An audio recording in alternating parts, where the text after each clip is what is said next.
Now, in this module, let's talk about how to build a funnel for buyers' traffic. You may ask, why a funnel? Well, let me tell you why. I believe the majority of you are struggling with low traffic and weak conversion problems. Is that right? Are you struggling with getting traffic to your website or converting that traffic when it shows up? You think that you're losing your buyers, wasting your opportunities, or whatever it is. Let me tell you this. These are just symptoms of a much greater problem. What is the problem? You've guessed it right, a funnel problem. So, without further ado, let's get started. Okay, there's this one step that I want to remind you to take before you can grow any company. Now, what's that first step? The secret formula. Let me tell you the 4 questions that could solve your problems. First of all, ask yourself, who is my dream client? Who do I want to work with? Who do I want to attract? Is it the same thing when it comes to asking yourself, who is my dream guy or girl? I'm sure every one of you have asked yourself that question before. So tell me why you asked yourself that. Because you want a clearer picture of who that ideal someone is. Am I right? You don't want to just date anyone who's interested in you. So the same thing applies to this. You have to ask yourself, who is your dream client? What are they passionate about? What do they look like? What are their goals, dreams, and desires in life? List out the characteristics of your dream clients. It would be even greater if you could just find a few physical pictures to represent them. I know this may seem a little silly, but it does magic. Go through this short exercise yourself to find out how impactful it is. After doing that exercise, you already know who you're trying to attract. So the next thing to ask yourself, where can you find them? Where do they hang out online? Are they on Twitter or Facebook? What blogs do they read? What groups are they a part of? Then just list down a few of your dream clients that you think might be hanging out online. The third question you have to ask yourself is, what bait will you use to attract them? It could be a DVD, a CD, audio recording, or a physical book. Anything your dream customer would like or pay attention to. After all, this is the whole point of using a bait, right? You want to attract your customers to buy from you. Therefore, it's important to know what your customers want. You have to create the right bait. There's one thing about human beings. We all love results. People really don't care about the process to get there. People want to see the end results, am I right? So the last step you have to ask yourself, what results do I want to give them? Now that you know who your dream clients are, where they are, you've got the perfect bait. Now it's all about the results you can offer. What then would you do to guarantee their success? It is very important. It is where you want to take them. I know this is a really simple exercise, but I just want you to take a few minutes now and really answer those 4 questions. Now let's talk about value ladder. Why value ladder? Because it's an essential ingredient for the sales funnel. Remember talking about the funnel problem in this previous module? So in order to start working on a sales funnel, you have to build out a value ladder. Don't worry, it's very simple. All you have to do is to think a little harder, be more creative and innovative. Just some simple steps and you can double or triple your sales.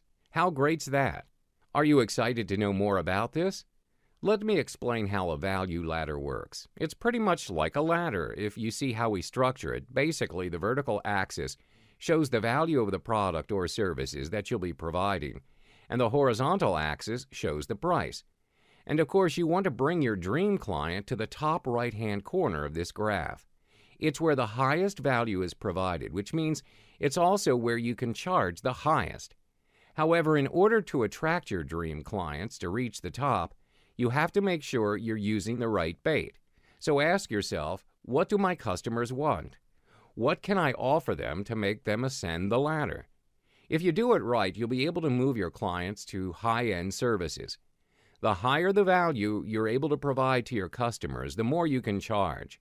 Oftentimes, people focus so much on the front-end products, but they neglect the back-end products. Remember, both are equally important. You don't want to lose your customers after purchasing just one of your products.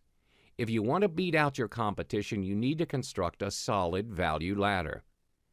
Have you ever come across a product you really like, but you ended up walking away because it was too pricey? I believe we all have. For example, fine dining. Not everyone can afford it, and it's pretty obvious that they are only targeting the high-income people. Hence, we can come to a conclusion that the highest level service might not be the best fit for all people.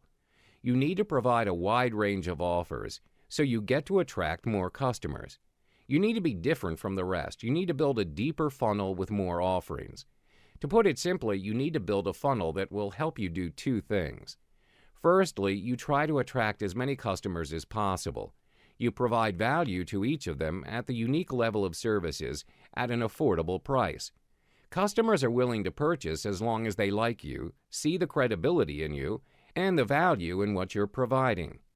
Secondly, you target different groups of people. You target the ones who can ascend the value ladder where you provide the most value and make the most money out of it. These are your dream clients, and you don't want to just offer them one front-end product and bid goodbye to them. A buyer is always a buyer. Once they buy from you, they are going to keep buying as long as you can provide them value. Now, let me walk you through the process. As you can see from the diagram, the funnel, it consists of different steps. A funnel moves people through the sales process. Above the funnel is your potential customers, and they're entering as your traffic. At the top of the funnel is the bait you use to attract your customers. It's important to get the bait right, to know what your customers really want and pay attention to. In this step, you have to start placing ads featuring your bait and attract your potential customers. Next comes your front end. It's where you'll start selling your products. Potential customers will start raising hands, and a certain percentage of your traffic will purchase your offer.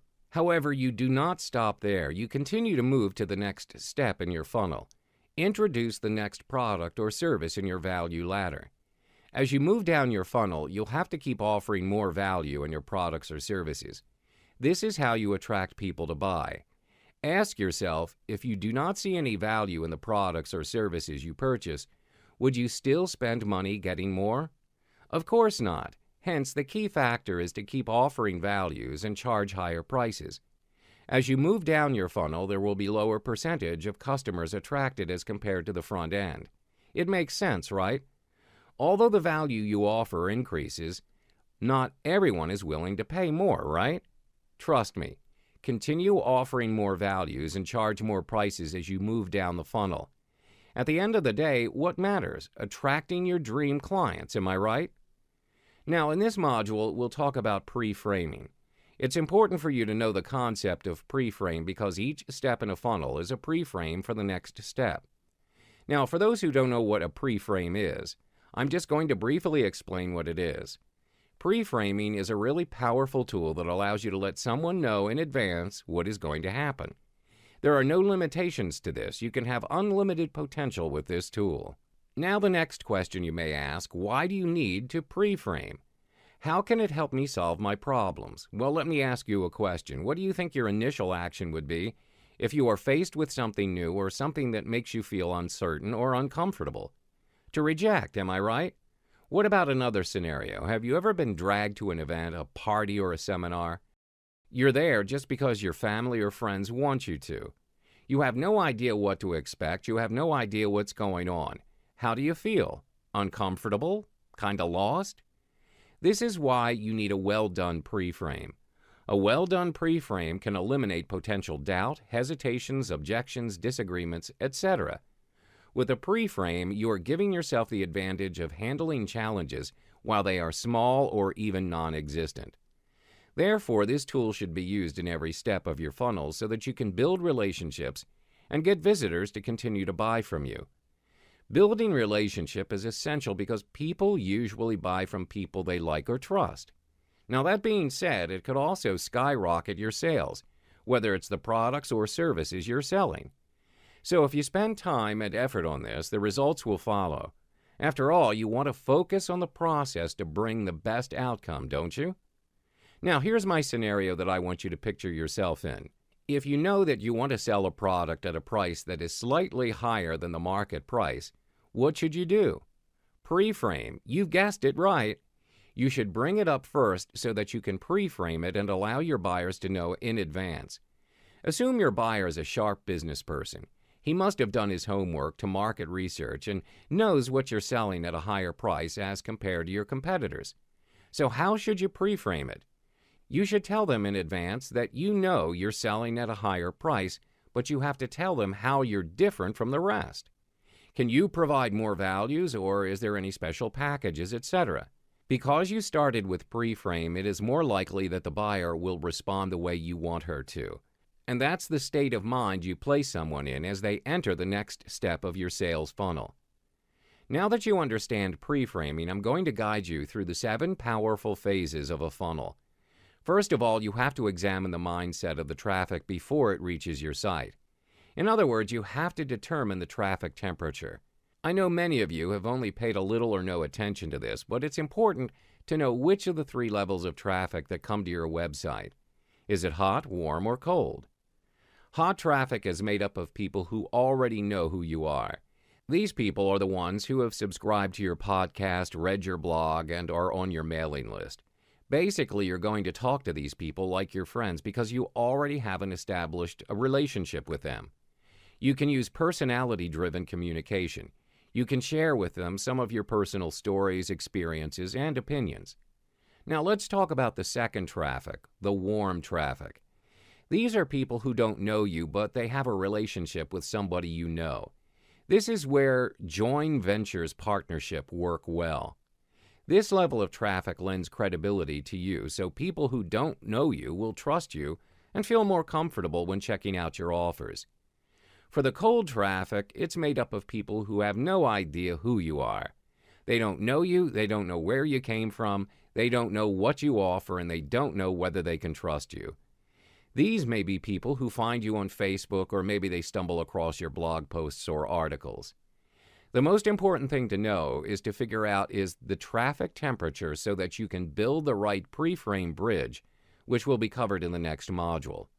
Now I'm going to teach you one of the most important concepts you can ever learn that will boost your sales, opt-in rate, and effectiveness of your traffic, and lead to generation efforts. It's called the pre-frame bridge. Now that you've figured out the traffic temperature, all you have to do is set up the pre-frame bridge. Note that different types of traffic need different bridges. The frame of mind that people are in before they visit your capture page plays a huge difference in your conversion rates. For the hot traffic bridge, it's the simplest among the 3. You don't have to do much because you already have an established relationship with these people, so you don't have to do a lot of pre-framing or credibility building.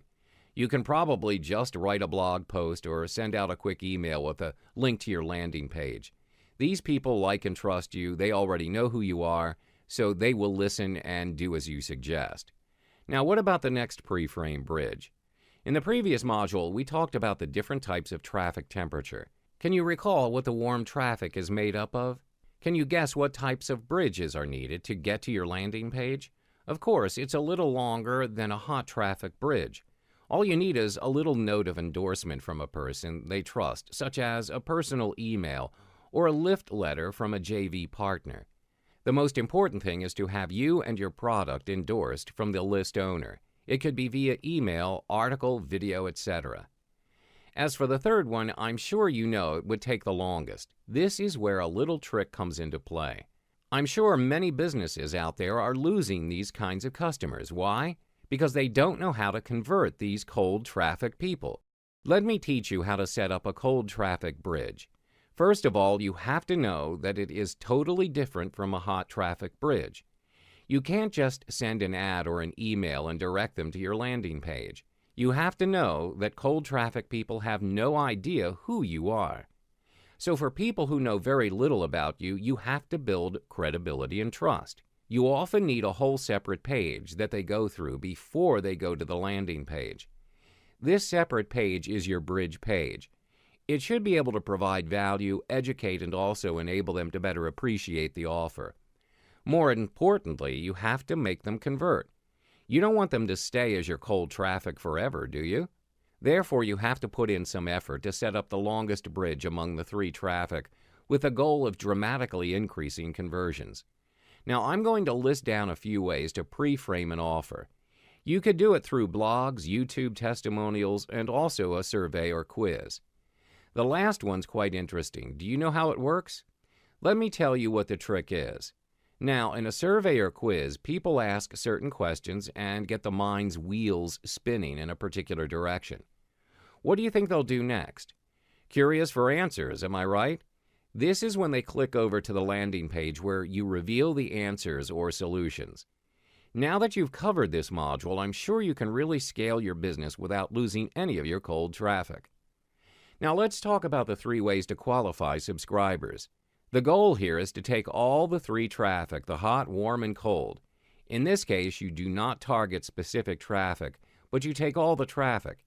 You want to find out who is willing to give you their contact details in exchange for more information. Note that if people are not willing to give you their contact information, they are unlikely to invest money in you later. It just makes sense, doesn't it? Would you go on a date with someone whom you have rejected when he asked you for your number? Very unlikely, right? So in this phase, you want to qualify your subscribers. It's usually done through squeeze or opt-in pages that offer something with value in exchange for contact information. People do not want to waste time or money on things that demonstrate no value. Hence, it's important to put in some effort when creating the option-in or squeeze page. After that, you can start qualifying buyers. You want to find out who among them is a buyer because, after all, you know that not all subscribers are your potential buyers. One thing to keep in mind, qualify your buyers immediately after you qualify your subscribers. Qualify buyers right away. Don't wait a day or a week. This is when a value ladder comes into play. After qualifying your buyers, you offer them something of value to get them hooked. Attract them and use the right bait. It is through this process that you'll get to know more about your buyers. Once you have identified who the buyers are, you can market to them differently. Don't forget that you've got 2 lists in your hand. One is your subscriber list and the other one is your buyers list. You can treat each of these lists differently. You can send them a postcard to talk to them over the phone or even add them to a separate email sequence. After you've identified the buyers, you want to identify the hyperactive buyers. From the term hyperactive, I'm sure you know what it means. Don't you love hyperactive buyers? I'm sure you do. So you have to identify these kinds of buyers as quickly as possible.